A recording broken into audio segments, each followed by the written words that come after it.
WNBA fans praying for Caitlin Clark's coach on Friday. Caitlin Clark has already been ruled out for this Saturday's game against the Chicago Sky due to injury. Judging by the latest news, she might not be the only key member of the Indiana Fever unavailable for this matchup. On Friday afternoon, the Fever revealed that head coach Stephanie White will not travel to Chicago with the rest of the team because of personal reasons. However, her status for Saturday's game hasn't been determined just yet. White could, in theory, drive from Indianapolis to Chicago before tip-off if everything is okay on her end. As soon as the Fever shared this update on White, fans offered their thoughts and prayers. "Oh, no. I hope everything's okay," one fan replied to the news. "Prayers up," another fan said. "I hope she's okay. I hope everything's okay with Steph," a third fan wrote. "Hope all is well for her and her family," a Fever fan said. The Fever hired White last off-season because they believe she can take the franchise from good to great.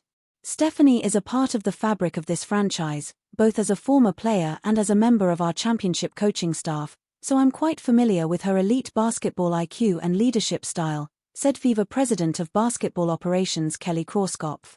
"I am confident there is no one who better understands our culture or is more equipped to lead our group of players to the next level." White owns a 3-4 record with the Fever this season, with 2 of those losses coming during Clark's absence. "We're hoping White will be back on the bench in the near future." Caitlin Clark's Fever impact is so massive even the government had questions. The Caitlin Clark effect is real, something that's been proven time and time again. From increased game attendance to WNBA viewership to the sheer amount of money fans are pouring into the league, a lot of the WNBA's rapid growth in the last year can be attributed to the 2024 number 1 overall draft pick. And, as it turns out, the growth has been so fast that even the IRS had to investigate what exactly was going on. On Thursday, the Right Time host Bomani Jones revealed that the Fever sold so much Caitlin Clark merchandise that the IRS stepped in and audited the organization, a wild feat for an athlete who is only in her second year of play in the WNBA.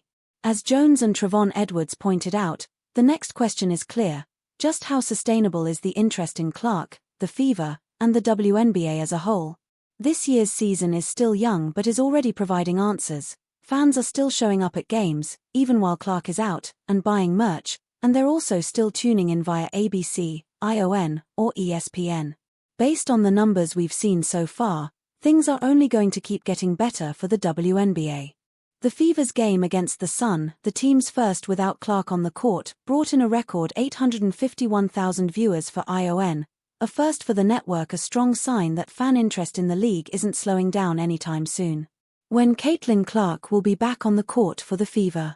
Of course, that doesn't mean fans don't want to see Clark back on the court as soon as possible.